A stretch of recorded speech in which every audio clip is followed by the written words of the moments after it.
Welcome, everybody, to episode 40 of The Hopeful Majority. 40 is a whole number, so we got to do a special emergency quick episode that has to do with current news events. And the question that we're trying to answer, the news events that we're trying to focus on is, should President Biden run again for re-election on the Democratic side?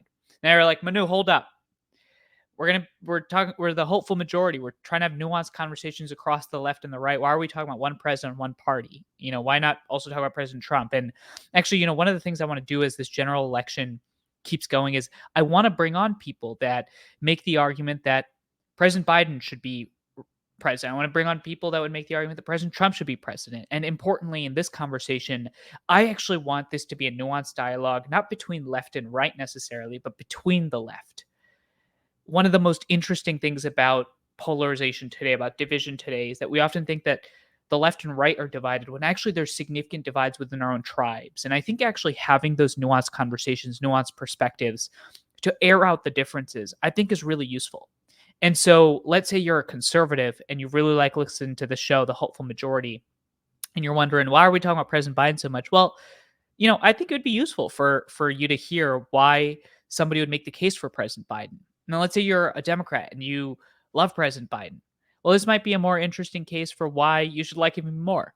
And let's say you're an independent that does not have their mind made up. Let's say you're probably like most of America and you're maybe disaffected, apathetic, and you're just curious about who to vote for. Well, here's a perspective for why maybe you might be interested in President Biden. And the way that I approach the conversation is one in which we think through not necessarily challenging and pushing back, but to understand throughout these series of conversations, what the best arguments are. What are the best strengths, weaknesses? Let's actually have that nuanced conversation. So who better to not have on this conversation than my friend Victor Shi, who's actually graduating from UCLA in 2 weeks. He was the youngest Biden delegate in 2020. He's a college student. And more importantly, he was actually the hopeful majority in episode 17. So 23 episodes ago. And Victor, I think, and I have a really interesting conversation because it's a conversation focused not just on, here are all the achievements of President Biden, but also let's put on the skeptic hat on. Why do you think President Biden is somebody that doesn't resonate? What about his age issue? What about the fact that his poll numbers are slipping? And more importantly, the reason I thought Victor's perspective is particularly useful is because he's actually a young person. He is of the fabled Gen Z, my generation, believe it or not. And I thought, it seems like the biggest argument against whether or not President Biden should run, whether or not people are interested in that conversation is primarily around his age. And I think that he's a guest that brings a very interesting nuance and passionate perspective. Now, I will say that as you hear this conversation, there will be points where you'll probably disagree. And that's exactly the point. The point of the hopeful majority is to bring on perspectives, challenge those perspectives, and importantly, allow you to be exposed to those perspectives. Because what we're trying to do is create a world, craft an environment where we have nuanced conversations, where we say no to the outrage, where we say that the outrage industrial complex, the folks that build off of our hate for each other, the people that slice and dice, the people that are focused on not having the conversation, but instead raising our arms and saying, we cannot see each other as Americans. And we got to change that. And that's the goal of this show. That's the goal of this conversation. And that's the goal of conversations that'll come after this. We're going to talk about President Trump as well in the future. And as always, you should remember, every Monday, if you're new joining the show, YouTube, Spotify, Apple, wherever you get your content, we release conversations like this all the time because we're trying to build this hopeful majority together. I'm so grateful to see the show continue to grow, to build over time. And we're going to keep having these types of conversations. So I'll see you on the other side. Let's welcome on Victor Shi.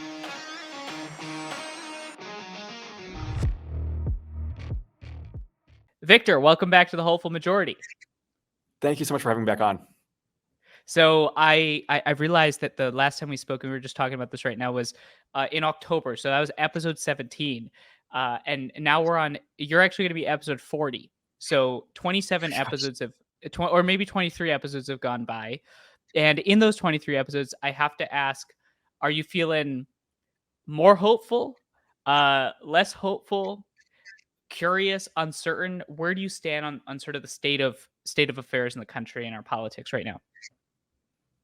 When it comes to this election, I think equally as hopeful. I don't think I'm any less or more hopeful than I was before. I still think this race is going to end up being between Joe Biden and Donald Trump, and we can get into sort of what that will mean. But I'm optimistic about sort of where we are. I think there is a lot of passion and a lot of energy around this election, especially from young people. They have disagreements with the president, they have agreements with the president, but I think overall, a lot of people are tapped into the political process itself, which I think is a good thing. And I think that's a good thing for a democracy. I think that's a good thing for any society where we want our participants to be civically engaged and out there making their voices heard. So as I set up the context for this conversation, I texted you like 2 days before this recording saying, "Hey, would you like to come on?" Because we're pivoting this episode, and the reason we're pivoting is because there's been a lot of conversation about whether or not President Biden should even be running. Now, I've told the audience that nuanced conversations are both important across lines of political difference, but also within political tribes. So, assuming that, let's say, we're talking to Democrats itself, right, and we're talking of Democrats that are either really excited about Biden and or pretty indifferent or apathetic. I thought, who better to have on than the person that was the youth delegate for Biden in 2020 and somebody that has come out a lot publicly in support of him. And so my question for you, Victor, just off the bat is, what is your strongest case for why Biden?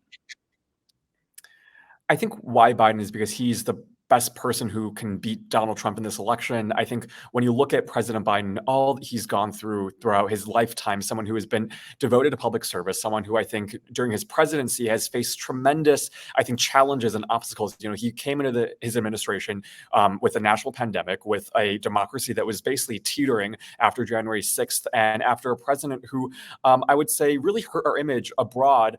He went into the office with all of those sort of challenges, and I think has brought our nation back to a place where I think, he's passed amazing policies, whether it be expanding broadband, whether it be helping people forgive student loan debt. I think all of these issues have helped a lot of real Americans, and these are really important issues. Things like fixing infrastructure, things like that other presidents would have wanted to achieve but couldn't achieve during their term. So I have a lot of faith in this president, and I am optimistic that he has built an administration that is also reflective of America. When you look at his vice president as the only Black woman as the vice president, when you look at his administration and what he's been able to build, it's not just him. It's a really diverse administration, an administration that's more women than ever before, more youthful than ever before. And I think that matters. And I think that's what you've been seeing in terms of his policies and what he's been able to do as president.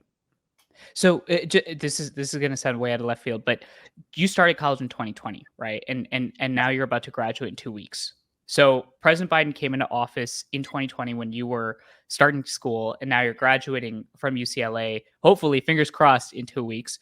And given that time frame, do you think that you as a young person feel optimistic about going into the real world, into the economy? Do you feel like you're somebody that leaving college, you're like, you know what, the last 4 years have set me up well to have a good future in whatever it is that I want to do next? Look, I think there are a lot of challenges right now, and a lot of people have anxiety about what the future holds. But I think there are a lot of things that, when I think about going into the future and things that, the issues that I care about and the workforce that I'm about to enter, I do think that there are plenty of more opportunities out there than when I first, went into college. That was 2020. I actually was on campus in 2021, which was because of COVID. When I think about this economy in terms of, the number of opportunities after the pandemic, I think there are a lot more opportunities in that regard. I think wages are up. It seems like by every metric, the economy is doing better. But I do think there are a lot of people who are concerned about what the future holds. And, a lot of people are worried about whether or not they'll have a job post-graduation, whether or not, they have to still pay off student loan debt. And I think that's a real issue. But I think when you look at sort of what this president has been able to accomplish, he's done everything that he can do to make it easier for, I think, people who are graduating from college and who are entering, I think, an uncertain sort of landscape economically, at least. What do you think is it's interesting. I mean, you can debate the policy, you can debate and make the argument that, let's say I'm somebody that loves Biden, that there is significant achievement that he's made, and yet there seems to be a disconnect within the achievements and the enthusiasm. Why do you think, especially as a young person, right? And we both are of the same generation, believe it or not, I am in your generation. And like I'm just curious, like, what do you think is the disconnect, and why do you think that exists? I think there's a couple of buckets. I think the first is just sort of like information and what type of information young people consume versus like where are the outlets that President Biden and his campaign and administration are going on. I think there's a bit of a disconnect in that sense. I think Democrats have traditionally relied on traditional media, and I think more sort of legacy media, things like traditional press or whether it be the New York Times or MSNBC or cable outlets. I think Democrats have sort of stuck to that. I think there are many improvements in terms of the strategy. I know that President Biden has started going on different podcasts and have started to engage with more sort of up and coming content creators and influencers. Now he's on TikTok, which we'll see if that makes a difference. But I think they're starting to play catch up right now. And I think when I talk to my friends, a lot of the times they just have no idea what this president has done. I think part of it is because of information. I think the other part of it has to do with, I think, a lack of civics awareness of sort of the moment that we're in right now. When I talk to a lot of young people who might have a general sort of sense of what this president has done, passing climate change investment through the Inflation Reduction Act, or confirming the first ever female African-American Supreme Court judge. The one thing I hear is that, he doesn't go far enough in terms of what he's been able to do. They want to see him do more on things like student loan forgiveness. They want to see him do more on climate And change. who is that? Is that just young people, or do you think in general people want him to do more? I think it's in general, but I think especially young people who I think are really hungry for change. I think when I talk to my friends, they want a lot more done on those issues. And part of what I have to tell them is, look, I understand your frustration, and it is something that I would like to see more done on, for instance, healthcare and student loan forgiveness. But part of the challenge is, his first 2 years in office, he didn't have a majority in the Senate, and so there was a tie in the Senate. He barely had the majority in the House, and then over the past couple of years, he's had a majority, or he doesn't have a majority in the House, and he has a bare majority in the Senate. And so the prospects of getting things done are much harder in that sense. And a president can't do everything himself. And so that, I think, reinforces the notion that people have to get involved and people have to start voting. If they want to see the things that they want accomplished, the only method is to vote and to elect more people who share those values and concerns and will actually act on them, I think. This is going to sound so random, but I have to ask, as somebody that's listening to this right now, like, what's in it for you? Why do you care so much about President Biden winning? Like, of all the things that you could be doing publicly, why have you picked this to be the issue that you care so deeply about? Why does it matter to you? Yeah, well, first of all, I love campaigns. I think campaigns are thrilling, and they give me sort of a level of excitement that few other things I give can me. tell. I can tell. I feel like the pace at what you're speaking has increased substantially since we had you on episode 17.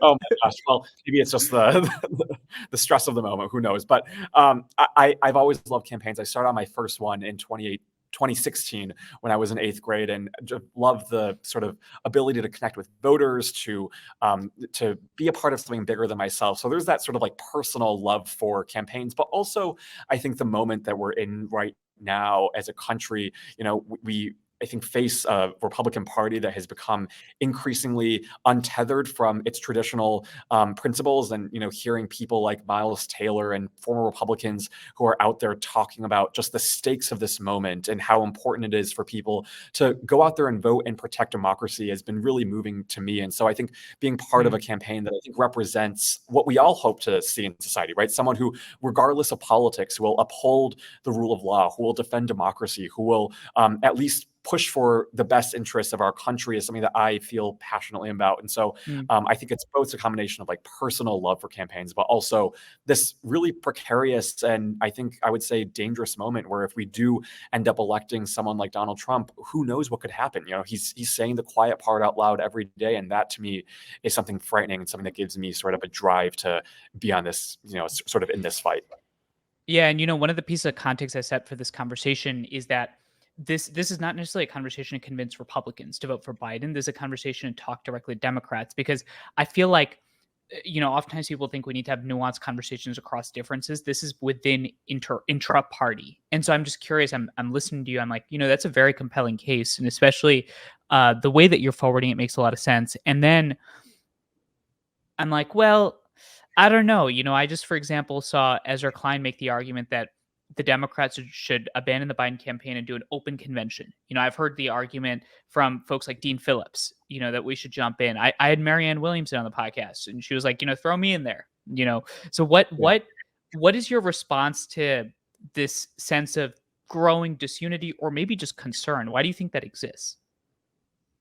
Yeah, I think there are a couple of reasons maybe why there are concerns. First, I think there's sort of the age argument that I hear a lot of the times that President Biden needs to pass a torch on to a new generation and young people, sort of like how Nancy Pelosi did to Hakeem Jeffries. And I will say it is a big concern. It is, I think, a real concern and a legitimate one. And I Does don't that think argument one resonate with you?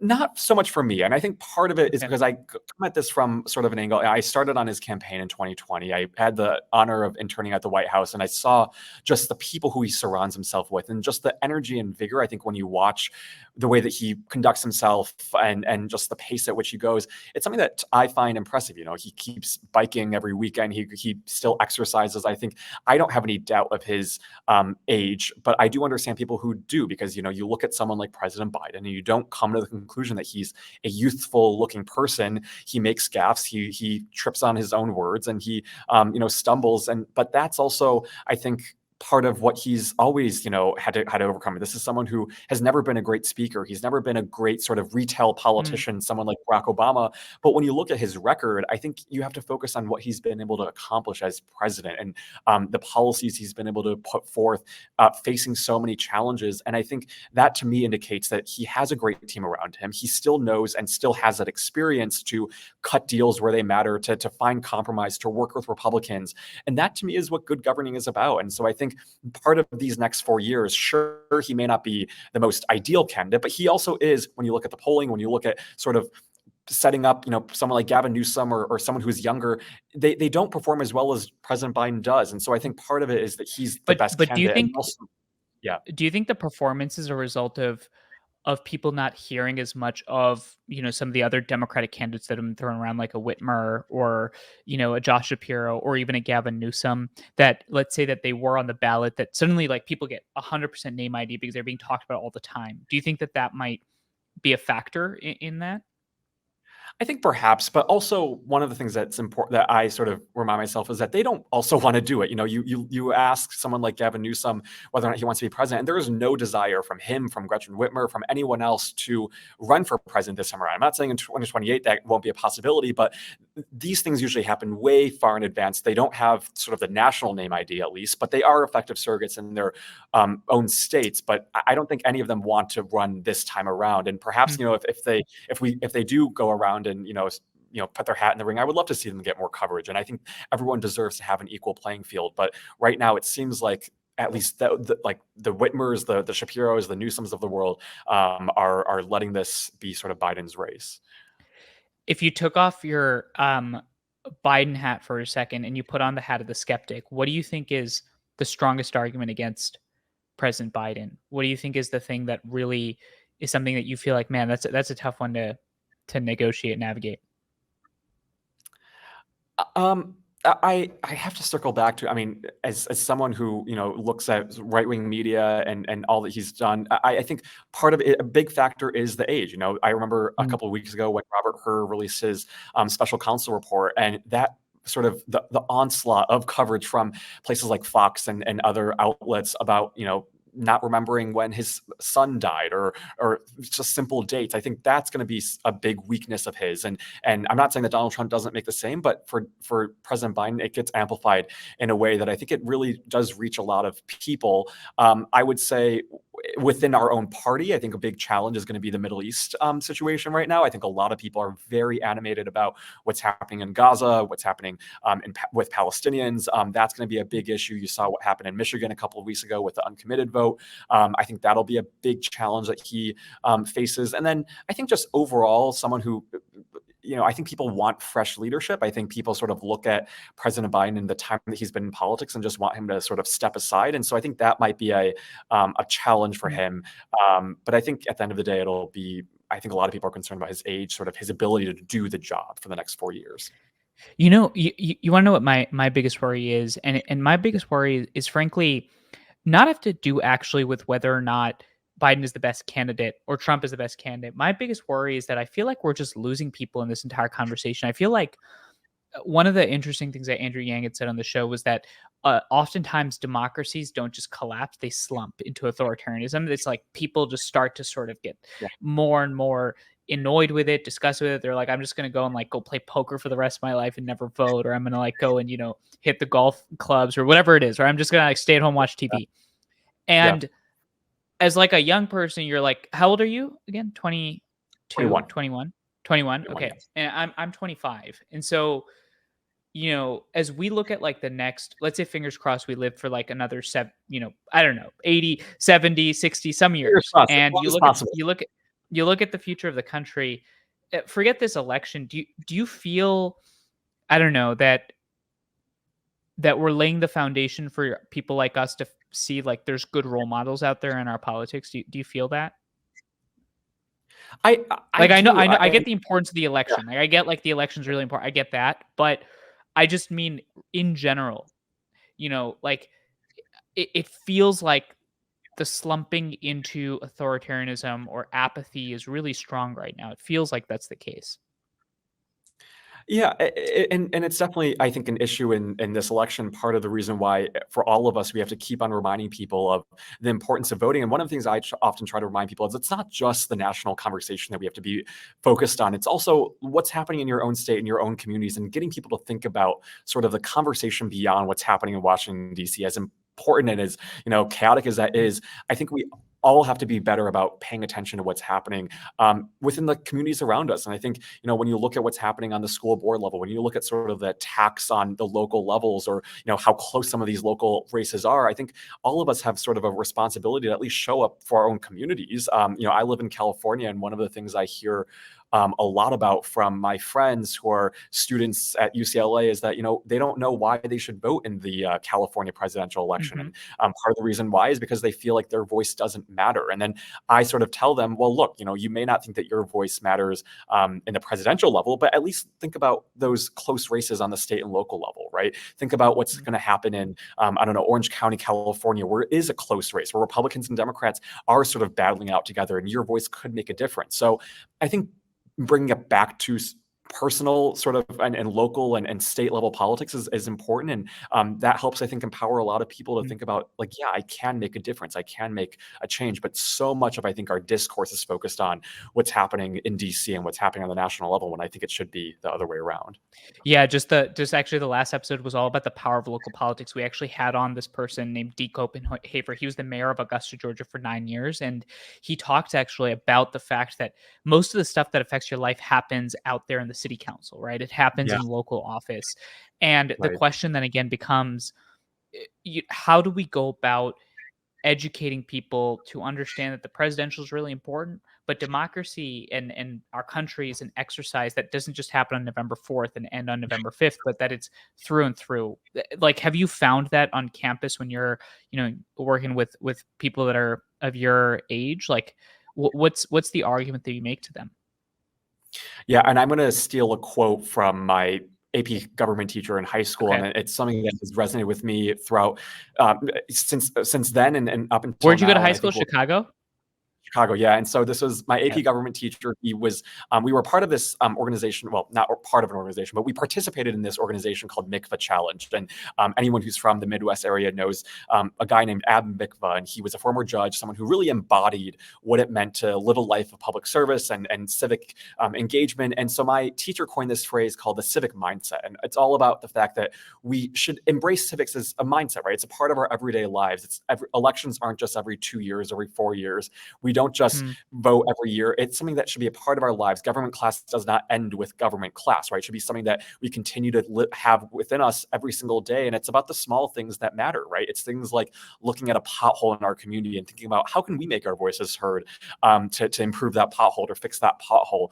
And it's things, I think, that are really, really basic and fundamental to who we are, and embracing the fact that we are civically engaged. We do follow up with the news. We are people who show up at town halls and coffee chats with our elected officials. And I think being a part of that process and always thinking about, at the end of the day, this is a part of who I am. This is my identity. It's being proud of being a part of, the civics process is something that I have found works well for a lot of my peers, and at least for a lot of his students. A lot of his students were very civically engaged. And I think that saying had a lot to do with just the process of being proud of, being a part of your community and taking part of the civics process. Yeah, I mean, I couldn't agree more. Like having that civic mindset matters when we're on college campuses, right? We're working with high school, college students, we're working with people in my generation, your generation, younger folks. It's like there's a lot more to politics than just the presidential. Get involved, get Yes. active, have the conversation. Doesn't matter where you fall on the political spectrum, have it in a nuanced way.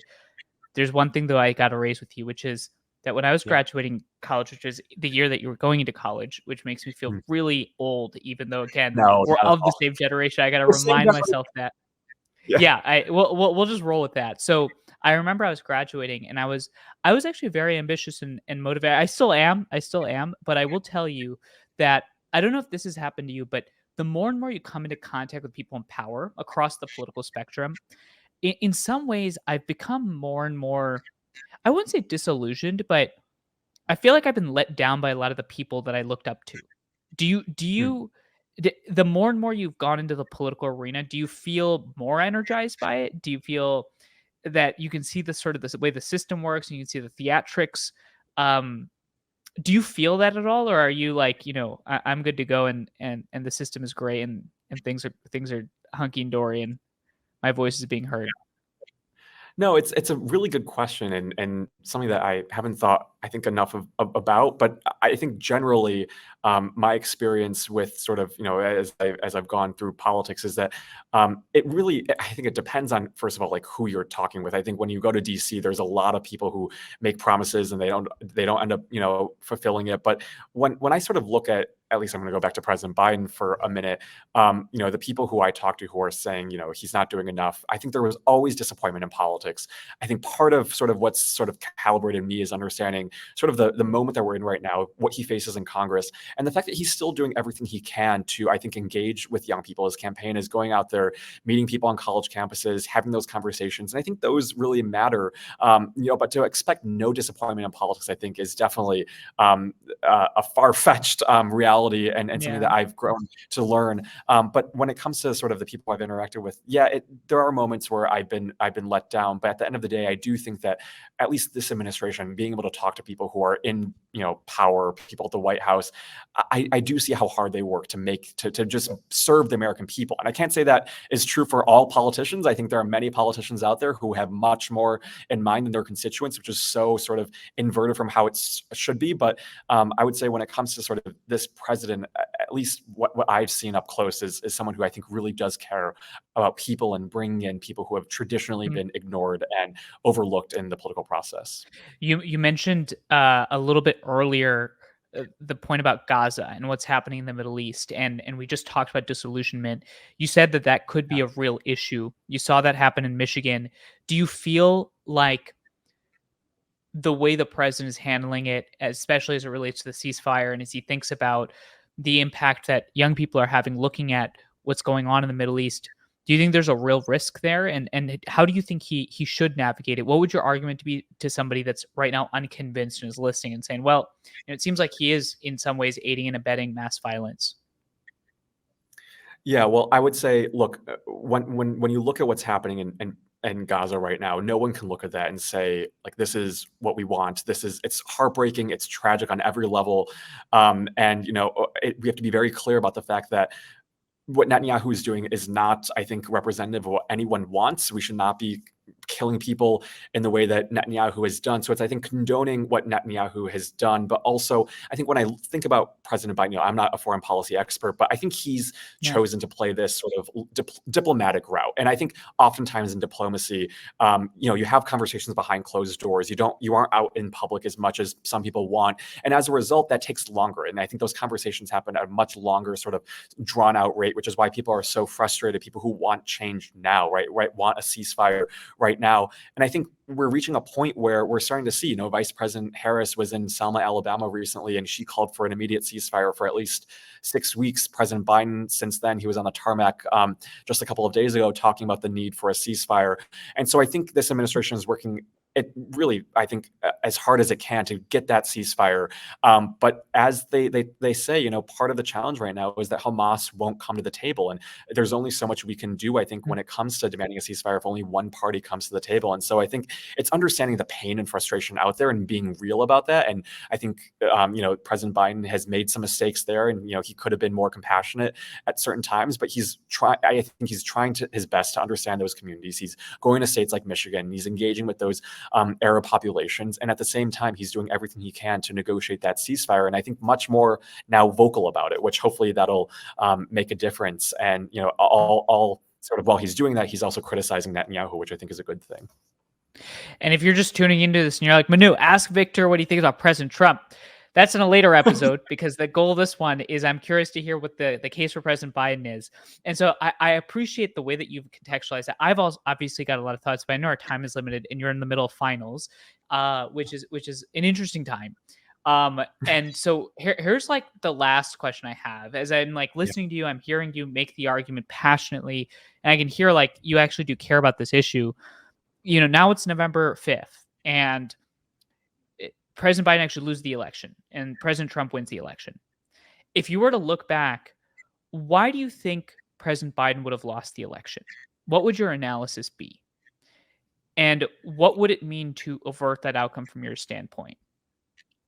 Yeah, I think when I sort of focus now on sort of communications and thinking about where are the places we need to be and how do voters consume information. And one of the things that I was sort of critical about this campaign earlier on is that it wasn't moving fast enough. And when you think about traditional presidential elections, they usually start hitting the ground way far in advance than when this campaign did, which I think arguably was maybe the beginning of this year when President Biden was in Valley Forge. Making that speech about the importance of our democracy. But he just launched his TikTok a couple of weeks ago. I thought that was too late. The Biden TikTok. Yes, if there's any one takeaway, whether you're on the right or the left, go to the Biden TikTok. Yeah, yes. It's entertaining. There are some videos that are more lighthearted, a lot more that are more political. But I think part of what I would attribute it to is that they weren't aggressive enough. And when I think about sort of the other side, I acknowledge the one thing that Republicans, or maybe not the one thing, but one of the strongest sort of parts of the Republican Party is how consistent, how persistent they are in messaging. And they've been able to take over radio. Basically, they've adopted. They're so consistent, so loud, and so aggressive on right wing talk shows and shows. And so I think they're much better in terms of that sense. And Democrats are starting to just now get the importance of how critical it is to be on those newer platforms. And so I think maybe starting too late is, I think, going to be part of the reason why sort of President Biden may not win. But I'm optimistic that they're starting now. We have to be aggressive going into election day and just do everything we can to find those untraditional, newer platforms to engage voters, to bring them in, to have those people be the messengers of what this president has done and continues to do. I lied. I've got one other question, because as I was just hearing you talk about the way that President Biden should have started campaigning, would you be surprised if there's another candidate that is the presidential nominee coming out of the convention that isn't President Biden? Yes. I mean, I would be really surprised if there's someone, if it ends up President Biden says, he's not going to run. But I based off of everything, I've read, and there was a great New Yorker profile on him just this week where he was talking about why he feels like he needs to run. And I think he feels it deep down inside of him, like literally to his bones, why he is the best person to run. And it seems like Democrats are behind that. I don't think there will be a surprise candidate, but if there is one, we'll see if that happens. But I think right now, he has no intentions of dropping out. And I don't think anyone else has any intentions of coming into the race. And if there is a surprise candidate, you can come on for the third time and make the hopeful majority history. And I would be so curious to hear, like if that actually happened, I would be like, oh man, Victor's now on an island. We got to bring him back and have him talk about this new candidate. Hey, I appreciate you coming on. I know this was a faster conversation, especially because, we don't have as much time, but thanks for joining again. And I always appreciate sort of just the nuanced perspective you bring. And I also appreciate you taking devil's advocate a little bit, thinking about why it might not work. And I'm just curious if and to hear what people think based on what they heard. So thanks for joining the Hopeful Majority again. It's always a pleasure, and thank you so much for all of the conversations that you're hosting on college campuses and bringing back, civil conversations and real debates and nuanced conversations. Thank you, Manu, for having me. Well, thank you, Victor, for being one of the rarities, being a repeat guest on the Hopeful Majority. I hope you enjoyed that conversation. I hope you enjoyed Victor's perspective because let's say you disagreed with it, great. You'll hopefully learn something that might have challenged your perspective. And if you agreed with it, great. Hopefully you learned something that made your perspective even more stronger. That's exactly the point of these conversations. It's that we have to give each other the chance to say what's on our mind so that we can at least be challenged, take productive dialogue. And as always, if you have feedback for the show, send it in, put in the comments. If you're on YouTube, please like and subscribe. If you're on Spotify, Apple, you're listening to this, remember there's a YouTube, and also remember that you can leave a review because we're trying to build this hopeful majority together. I know, like you, that most Americans want dialogue, want productive conversation, want to hear each other, see each other. So the question is whether or not we're willing to. And there's a platform to do that because we've got to elevate the voices of the hopeful majority. I'll see you next week.